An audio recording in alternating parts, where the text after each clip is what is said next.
오늘 우리는 구약 성경 사무엘상 23장 1절로 5절의 말씀을 합독하겠습니다. 사무엘상 23장 1절로 5절은 구약 성경 447면에 있습니다. 447페이지 사무엘상 23장 1절로 5절, 우리 1절부터 합독하실까요? 사람들이 다윗에게 전하여 이르되 보소서, 블레셋 사람이 그 일날을 쳐서 그 타작마당을 탈취하더이다 하니, 이에 다윗이 여호와께 묻자와 이르되 내가 가서 이 블레셋 사람들을 치리이까? 여호와께서 다윗에게 이르시되 가서 블레셋 사람들을 치고 그 일날을 구원하라 하시니, 다윗의 사람들이 그에게 이르되 보소서, 우리가 유다에 있기로 두렵거든 하물며 그릴라에 가서 블레셋 사람들의 군대를 치는 이 일이 간지라. 다윗이 여호와께 다시 묻자온대 여호와께서 대답하여 이르시되 일어나 그 일나로 내려가라.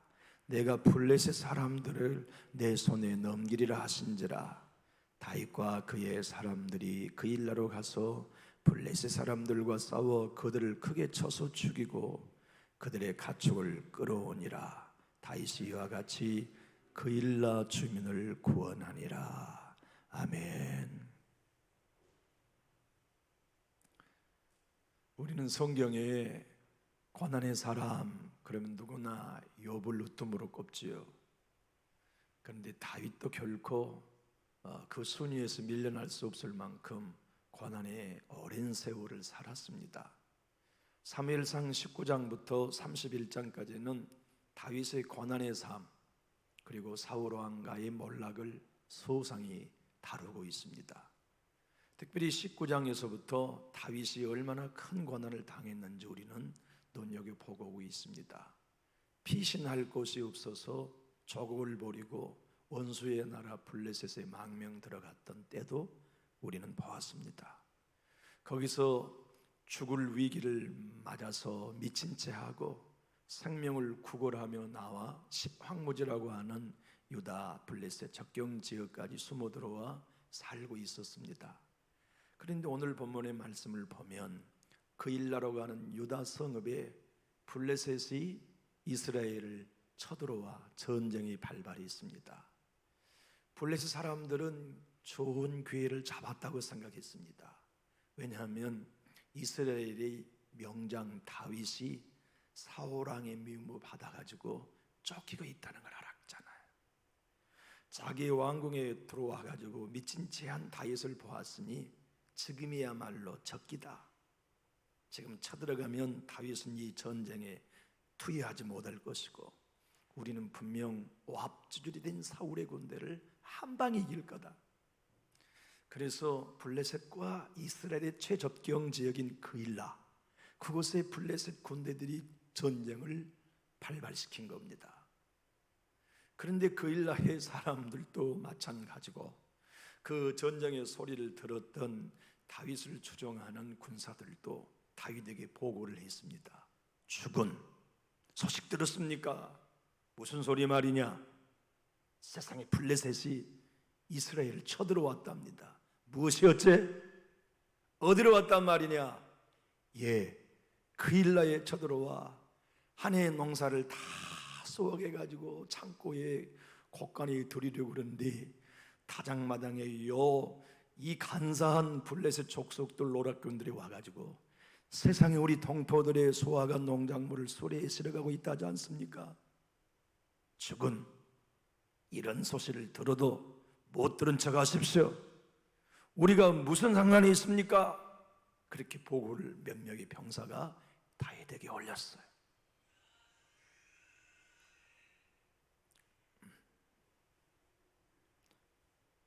박수정 집사님이 커피를 2박스를 냈는데 아직 만족이 안 되는 모양입니다. 내일 다시 2박스를 더 사와야겠습니다. 그래가지고서는 전쟁이 발발된 소식을 알았는데 신중한 병사 중에 몇 사람이 다윗에게 또 이렇게 보고를 합니다. 죽은 이 전투는 주군께서 앞장서야 할 전투입니다. 넌 왜 또 나에게 짐을 지우느냐? 생각해 보십시오. 그일라 사람들이 왕인 사울을 믿었다면 사울에게 소식을 연통했지 우리에게 연통했겠습니까? 저들이 믿는 이들은 당신 죽은 다윗입니다. 그러니 죽은, 우리가 지금은 도망자의 신세이지만 그들을 구원하는 가장 가까운 데에 있는 군사이니 우리가 군대를 일으켜 그일라 우리 동포들을 구해 줍시다. 그래서 이 두 장수들의 진영이 의견이 분분하여 대립을 이루고 있었어요. 우리는 신앙생활을 하고 인생을 살아갈 때 이런 두 가지 의견이 충돌을 벌 때를 경험해요. 이 방법을 선택할 수도 없고 이 방법을 선택할 수도 없는 참 어려운 처지를 우리는 경험하죠. 이렇게 결정한다면 이쪽에서 아픔이 있을 거고 이 방법대로 결정한다면 이쪽에서 아픔이 있게 되는 선택과 결정을 아주 어렵게 하는 요인들이 우리에게도 생겨요. 그때 다윗은 하나의 비밀을 알았습니다. 의견이 분분하고 어떻게 해야 할 줄 모르는 상황에 다윗은 이 방법대로 하면 결과가 언제나 서운하다는 것을 한 가지 알고 있었어요. 그는 그 방법으로 의견이 분분하지만 결정하여 밀고 가면 언제나 하나님이 일하시는 증거들을 가지고 있었습니다. 그것이 오늘 본문 속에 우리에게 소개하시는 하나님의 해결 방법이에요. 그 방법이 무엇일까요? 다윗은 하나님께 묻고 기도하는 방법이었습니다. 다윗이 하나님 앞에 어찌해야 될 줄을 모르고 주님, 내가 그일라를 쳐서 전쟁을 발발시켜야겠습니까?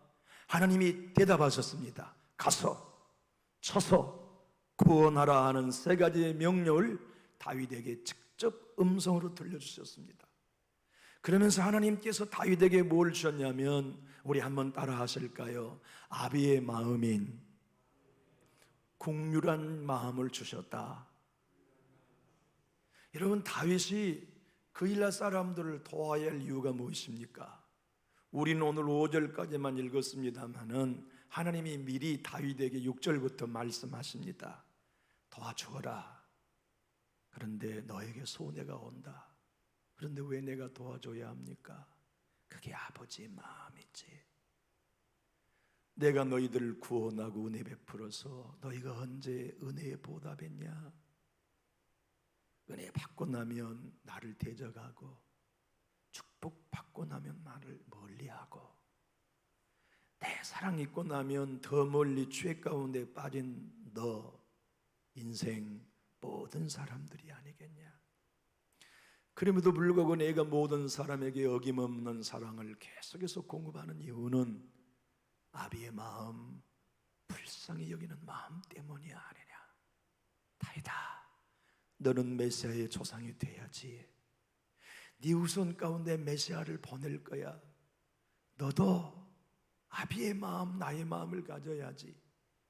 네 생명을 다하여 도울 수 없고 너도 코가 석자고 네 형편도 도망자의 신세이지만 네 자신을 돌아보지 말고 네 안전, 네 안위에 신경 쓰지 말고 적국의 손에 죽임당하며 재산을 탈취당하고 있는 위기 가운데 있는 백성들을 돕는 국률의 마음, 아버지의 마음 네 안에 간직하기를 원한다. 그래서 기도에 응답하신 하나님은 다윗에게 아버지의 마음, 위기 가운데 있고 고난 가운데 있는 백성들을 불쌍히 여겨 당장 구원해내야만 하는 국률의 마음을 하나님이 심어주셨어요. 그래서 다윗이 하나님의 음성을 듣고 전쟁에 출전하게 됩니다. 출전을 해서 대성을 이루었고 블레셋은 무찌렀을 뿐더러 블레 사람들이 빼앗았던 모든 가축들과 곡물들을 도로 찾아와 노획물로 삼은 승리의 이야기, 오늘 본문은 5절에 다윗이 그일라 사람들을 구원했다 하시는 구절로 성경을 정리하고 있습니다. 다윗은 하나님의 사람으로 선택되었습니다. 하나님은 당신의 사람으로 뽑힌 사람에게 아버지의 마음을 주세요. 하나님의 마음을 주세요. 연약한 사람을 포기할 수 없는 아버지의 마음, 흔들리고 죄를 짓고 하나님께 멀리 떠나도 그 한 사람을 끝까지 사랑하고 버릴 수 없는 아버지의 마음을 하나님의 사람 다윗 안에 풍성하게 채워주셨어요. 그것은 틀림없는 진리입니다. 하나님의 사람은 하나님의 마음을 갖는 사람이에요. 하나님의 사람은 하나님처럼 한 사람을 끝까지 사랑해주는 마음 포기하지 않는 것이죠. 하나님의 사람은 넘어지고 병약하고 실패하고 다른 사람들에게 버림받는 이들을 끝끝내 소중히 여기고 끝끝내 그를 끌어안아줄 수 있는 긍휼히 여기는 마음, 불쌍히 여기는 마음이 하나님의 사람에게 주시는 마음이었어요. 하나님 아버지가 그 마음을 가졌었고 하나님의 종에게 그 마음을 주시며 하나님을 예비하는 공동체에 그 마음을 주셔서 세상으로 말미암아 다윗을 보면 하나님이 보이도록, 다윗을 보면 메시아가 장차 어떤 모습으로 올 것을 깨닫도록, 남전육교의 설교제를 보면 예수님의 사역이 어떤 것을 세상에 알 수 있도록, 남전육교의 권속들이 서로 한 사람 한 영혼, 그 영혼을 끝까지 주의 앞에 세우기 위하여 계산하지 않고 손해보면서 끝까지 사랑과 긍휼을 베풀어 줄 수 있는 공동체가 될 때 우리 교회를 통해 세상은 하나님의 사랑을 보게 되지요. 여러분, 코로나가 장기화되면서 얼마나 많은 소상공인들이 어려움을 당하고 있습니까? 세상은 소상공인 하면서 정부에서 다 도움을 어떻게든 주려고 해요. 제가 아는 분의 가정은 가만히 보니까 상가에 작은 놀이방 하나를 차렸는데 정부에서 지난 1년 동안 1,000만 원 지원을 받았다더라고요. 그러나 진짜 소상공인들보다 더 어려운 것은 개척교회들입니다. 개척교회들은 지원하지 않아요. 교회를 향한 비난과 압박은 거세면서도 개척교회는 돌아보지 않아요. 분당 우리 교회 이찬수 목사님이 코로나로 인하여 비대면 예배를 드릴 때 2021년 3월 1일 이렇게 설교했습니다. 여러분, 한 주의 헌금이 없이는 운영되지 않는 개척교회들이 너무 많습니다. 우리 교회가 한국의 모든 개척교회를 책임질 수는 없지만 우리 교회가 할 수 있는 만큼 헌금합시다. 그리고 전국에서 코로나로 인하여 고생하고 있는 의료인들에게 어떻게든 혜택을 들 수 있는 방법을 우리 교회가 고안해냅시다. 우리 마음을 모아 하나님 앞에 이 목적으로 헌금할까요? 그 주에 15억이 거쳤어. 그래서 간소한 제출 서류를 조건으로 달고 한국 교회에 100만 원씩 개척교회에 3개월을 후원하는 일을 성공했어요. 그리고 전국에 있는 의료인들에게 어떤 도움이라도 당신들의 헌신 때문에 우리 국민들이 있도록 안녕을 얻을 수 있습니다. 그 고마운 마음을 분당 우리 교회에서 전했다고 해요. 어느 교회가 힘이 있다고 해서 15억을 헌금 모아가지고 얼도 모르고 어디에 있는 교회 위치인지도 모르면서 불쌍히 여기는 마음, 형제의 마음, 하나님 아버지의 마음을 가지고 그 사랑을 실천하는 교회가 우리나라에 있다니 얼마나 고마운 일입니까? 오륜 교회에서도 10억이 가까운 헌금을 모아서 개척교회들을 후원했고, 세eden 교회 소강성 목사님의 교회에서도 적지 않는 헌금을 모금해서 열악한 교회들을 후원했다는 말씀을 신문지상에서 읽게 되었습니다. 맞습니다. 하나님의 교회에는 아버지의 마음을 갖고 있습니다. 예수님을 사랑하는 이들은 예수의 마음을 갖고 있습니다. 그 마음이 어떤 마음입니까? 불쌍히 여기는 마음이죠. 다윗에게 하나님은 그일라 사람 네가 안 도우면 도울이 아무도 없다. 가서 서서 구원하라. 불쌍히 여기는 마음을 가지고 그들에게 달려가 네가 구원해 주면 그 사람들이 너를 다 사울에게 고발한다. 그런데 왜 내가 그 사람들을 도와야 되는데요? 그게 구속자 그리스도의 사역이기 때문이다. 내가 내 백성을 사랑하고 은혜 베풀어 주고 언제 찬양을 받았냐? 나 찬양보다 대접받는 일이 훨씬 많았다. 그래도 내가 너희들을 버리지 아니하고 불쌍히 여기는 마음으로 끝까지 사랑하고 있지 않냐? 내가 메시아 보낸다 네 후손 가운데 네 후손이 하늘 보자 버리고 사람의 모양을 입고 말구에 와 나살이란 무시받는 동네 사람들과 어울려 가장 가난하고 무시받는 직업 목수의 직업으로 살아. 그리고 베풀어주고 살려주고 먹여주고 입혀주고 구원하여 십자가에 그들을 위하여 대신 죽어주면 내 아들을 찬양할 줄 아니 대적하고 미워한단다.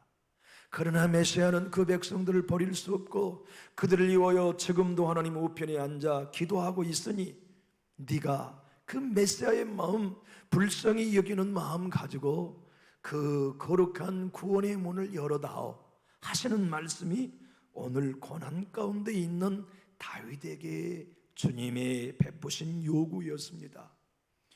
신앙생활을 하고 여러 가지 모든 인생의 삶을 살아가는 우리들에게는 고난의 학교에 입학하게 될 때가 많아요. 목회자인 저에게도 적지 않은 고난 학교, 광해 학교에 입학시키셔서 숱한 고난도 당해보게 하셨고, 여러분이 지금껏 살아오시는 신앙생활과 교회 생활에서도 눈물 없이는 걸을 수 없는 광해 학교, 고난의 학교에서 여러분을 훈련시켜 오셨습니다. 기업을 하는 동안에도 고난 학교는 면제되지 않았으며 자녀들을 양육하여 오는 동안에도 여러분 가정 어느 한 가정도 광해 학교에 면제당한 채 순탄한 길만 살아오지는 않으셨을 것입니다.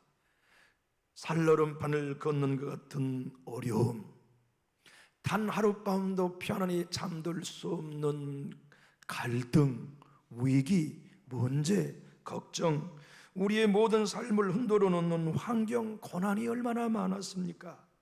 그러나 고난을 통하여서 하나님은 모든 하나님의 사람과 다윗, 그리고 여러분과 저까지도 우리가 타고난 마음을 더 키워서 예수님의 풍성한 사랑을 담는 마음으로 키워가시도록 고난학교에서 마음을 더 키워갔습니다. 타고난 우리의 마음 갖고는 배우자를 품는 것도 못해요. 타고난 우리의 마음 가지고는 내 마음에 안 맞는 신자 못 품습니다. 예수님의 마음이 우리 안에 들어와 내가 너를 위하여 십자가에 못 박아 죽기까지 사랑하는 하나님의 마음, 그리스도의 마음이 우리 안에 들어오셔야만 우리도 내 마음에 맞지 않는 사람 끝까지 품을 수 있게 됩니다. 근데 그 마음을 하나님은 다윗에게도 어디서 키우셨습니까?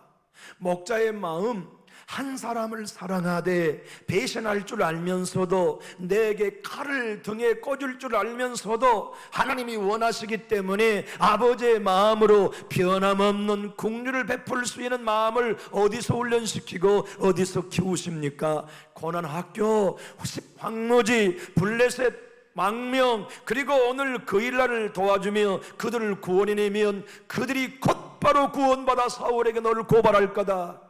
그러면 사울이 너를 죽이려고 군대를 일으켜 추격해 올 거다. 그래도 도와주어라. 왜냐하면 네가 메시아의 마음을 이 시대에 보여야 하는 나의 기름 부은 종이기 때문이다. 여러분, 목회자에게 있어서 결정적인 실수가 있었다면 목회를 이끌어가기에 적지 않은 장애가 많을 거예요. 더욱이나 한국을 대표하는 교회 담임 목사라면 더더욱 이 문제는 심각할 겁니다. 영락교회가 그랬어요.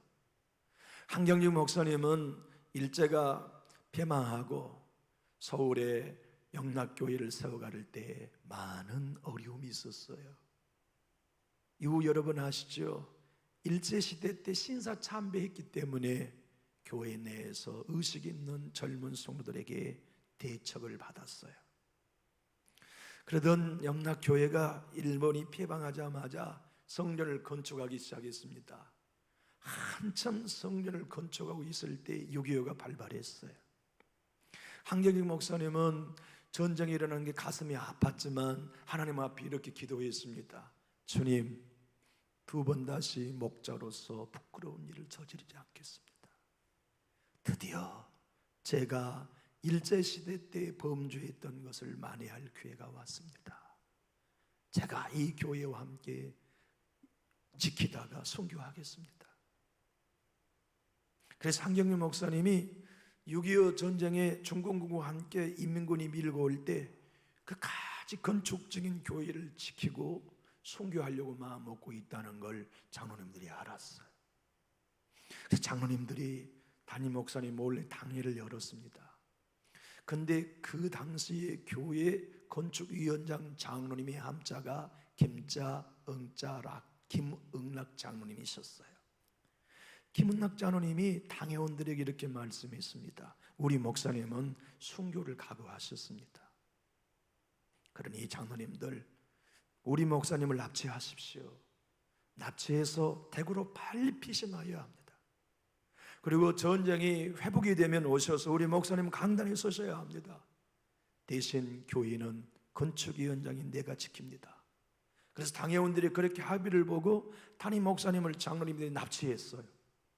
그래가지고 대구로 피신을 가 있는 사이에 인민군이 서울을 점령해 버렸습니다.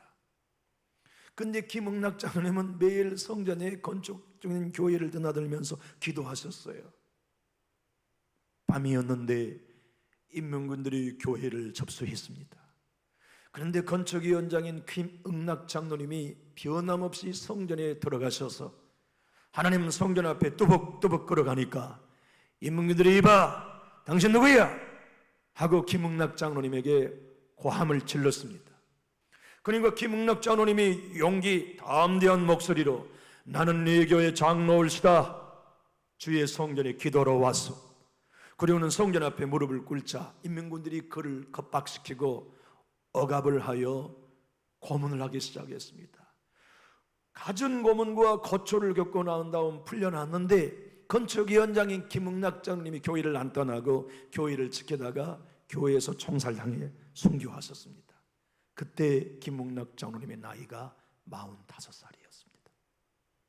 9월 28일 서울이 수복되고 강경직 목사님과 장로님들이 교회에 들어오셨습니다. 그리고 한경직 목사님은 마음에 먹었습니다.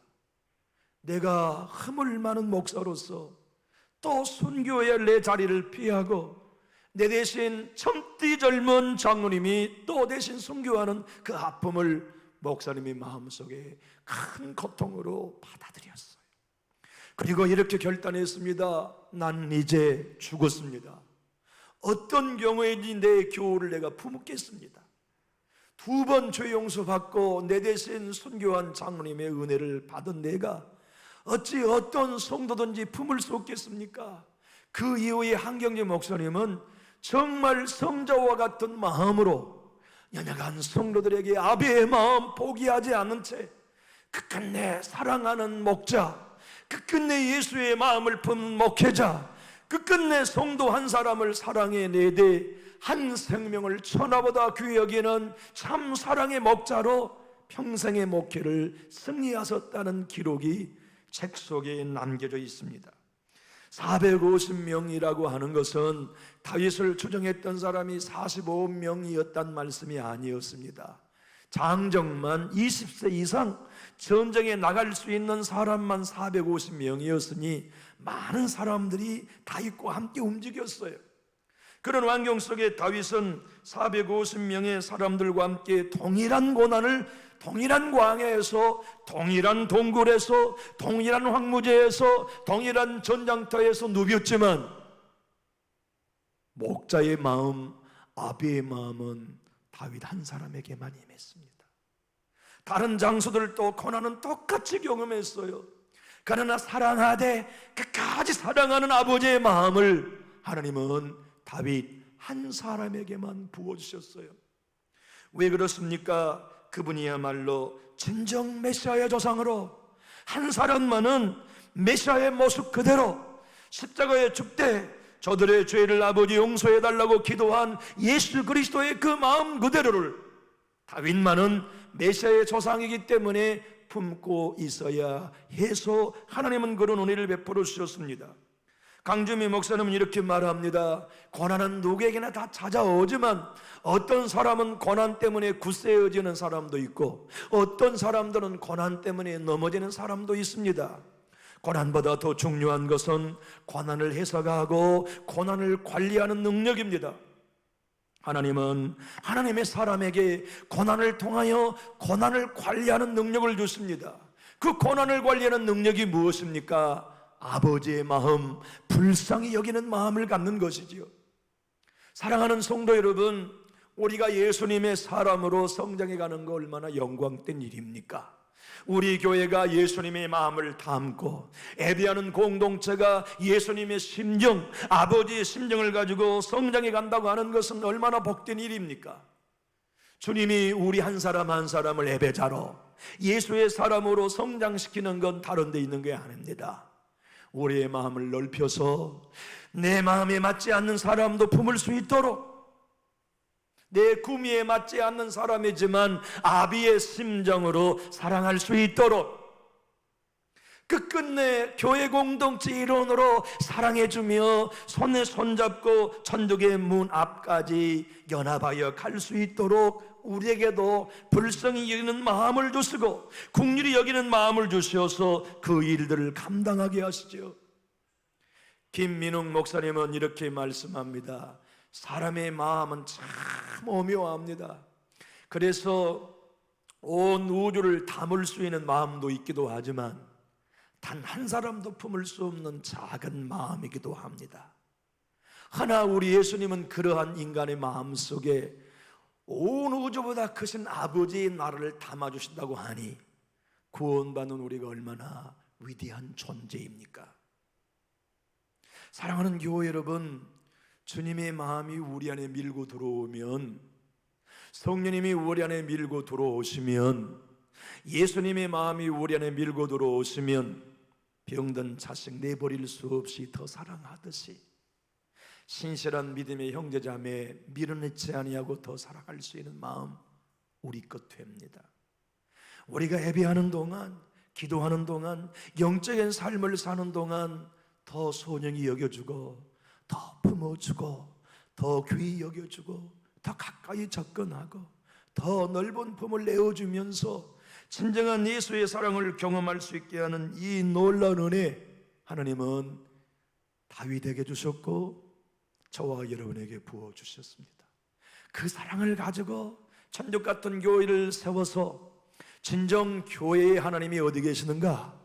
진정 교회 안에 참 예수 따른 제자 어느 교회에 있는가?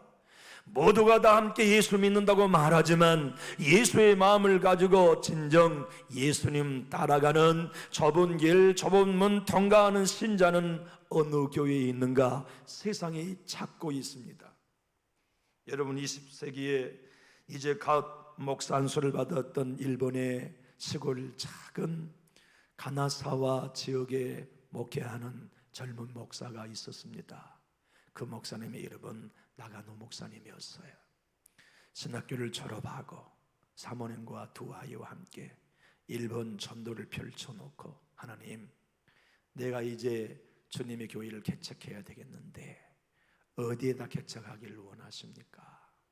이런 마음을 주셨어요. 성전이 없는, 교회가 없는 사방 100km 내에 교회가 없는 지역에다가 교회를 개척해라 하는 감동을 주셔서 나가사와 일본 북쪽 지역에 개척을 해가지고 청막을 치고 사모님과 두 아이와 목사님과 넷이서 창립 예배를 드렸어요. 1년에 가도 신자가 한 명도 안 들어오고 2년에 가도 신자 한 사람이 오지 않고 오온이 된 어느 수요일 밤에 예배를 다 마쳤는데 파리한 젊은 청년 하나가 들어왔어요. 그래서 목사님이 얼마나 신이 났던지 교회가 5년 만에 새 신자가 처음 들어온 거예요. 그래서 예배를 다시 인도했습니다. 탁 예배를 인도하고 형제 식사를 했는가? 그랬더니 식사를 안 했다고. 사모님에게 부탁을 해서 밥상을 차려 그 바짝 마른 형제에게 밥상을 갖다 주니까 숟가락을 들자마자 기침하려는데 폐병 환자로서 각혈이 식탁 위에 쏟아져 엉거 있는 핏덩어리들이 토해졌어요. 그래서 나가노 목사님이 이런 괘씸한 사람이 있나? 당장 쫓아버려야지. 그런 마음이 딱 들었는데 한편으로는 이런 마음이 들었어요. 내가 그렇게도 새신자를 달라고 보내달라고 했는데 이렇게 왔건만 내가 매몰차게 내쫓을 수는 없지. 그렇게 마음을 잡수고 여보 새로 상을 차려오시오. 그리고는 나가노 목사님께서 그 젊은 청년이 토한 피를 자기 손으로 싹 쓸어 담아 쓰레기통에 버리고 걸레로 깨끗이 방과 식탁을 청소하고 난 다음 새 밥상을 차려주니까 이 젊은 청년이 오해를 하는 거예요. 한참 울면서 자기 속의 말을 하는 겁니다. 저는 정치 최고의 통치자 아무개 사생자 아들입니다. 우리 어머니는 술집의 요부였는데 우리 아버지 아무개께서 우리 어머니 사이에 나를 태어나게 했습니다. 전 인생이 너무 힘들었어요. 그러다가 길거리의 전도자로 예수를 만나 신학교에 갔죠. 근데 내가 신학교에서 폐병 환자라는 사실이 드러나서 정학 처분을 당해 쫓겨났습니다. 그리고 교회에서도 나를 출교했습니다. 그래서 저는 생각했습니다. 기독교는 가짜구나, 성경은 거짓말이구나, 예수는 없구나, 그렇게 생각하다가 신이 없다면 죽어야지 하고 자살을 마음먹고 가던 어느 날에 어떤 사람이 나에게 말했습니다. 당신 참 그리스도를 만나고 싶다면 저 북쪽 가나사와 지방에 개척교회 하고 있는 나가노 목사님을 한번 찾아가 봐라. 그래서 저는 이렇게 거기 가서 진짜 목사님 만나면 내가 진짜 그리스도를 한번 경험할 거고, 그렇지 않다면 내가 자살해야 되겠다 마음 먹고 여기 왔습니다. 나는 양식 있는 사람입니다. 내 폐병을 다른 사람에게 전염시킬 만한 그런 사람도 아니요, 나는 누구에게 돈을 요구해 본 적도 없습니다.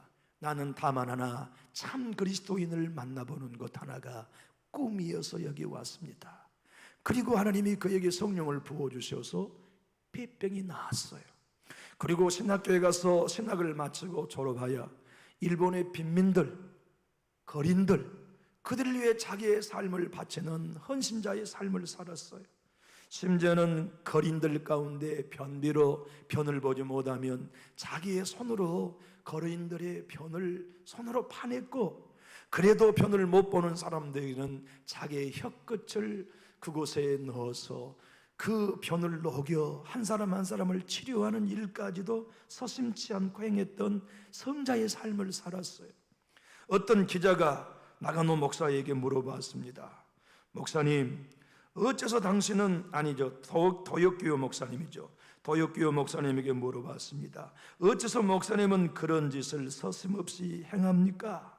그러자 나가노 목사님을 통하여 다시 예수를 경험했던 도역교회 목사님이 이렇게 대답했습니다.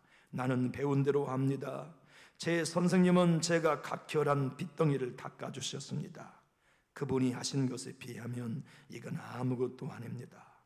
그리고 일본이 전쟁을 하지 않기를 원하는 간절한 마음이었지만 중국 조선을 먹고 난 다음 사죄하는 마음으로 중국에 가서 복음을 전하고, 인도에 가서 복음을 전하고, 또 전주에 가서 복음을 전하다가 장개석 총통의 사모님 송미령 영부인의 가정교사가 되어 선역을 가르쳤어요.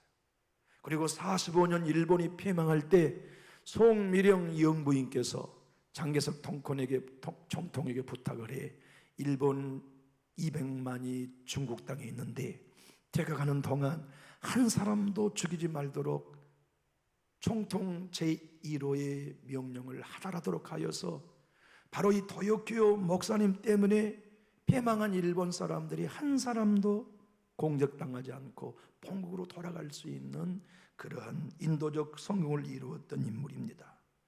제가 오늘 여러분들에게 전하고 싶은 말씀은 이것입니다.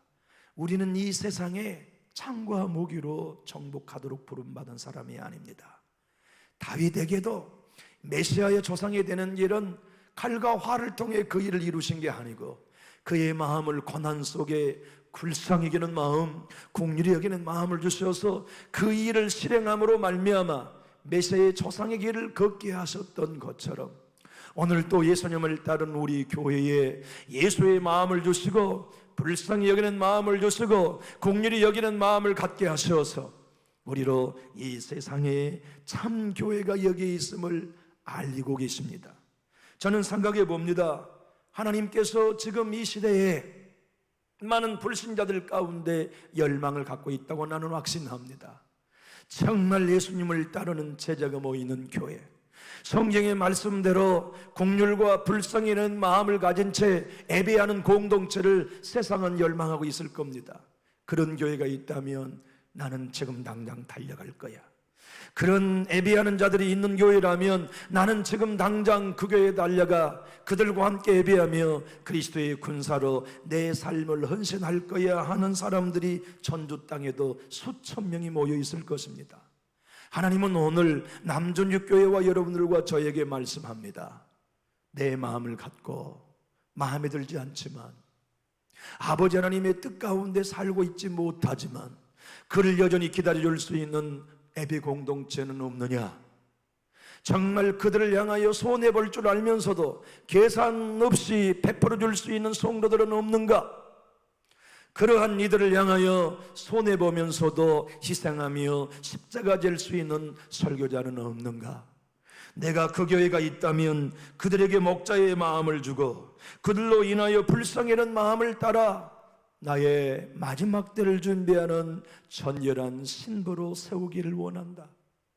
사랑하는 교회 여러분, 우리 진청작, 우리 남전육교회에 많은 이 시대의 목회자인 저로부터 시작하여 모든 성도가 불쌍히 여기는 마음을 가지고 예배해 봅시다.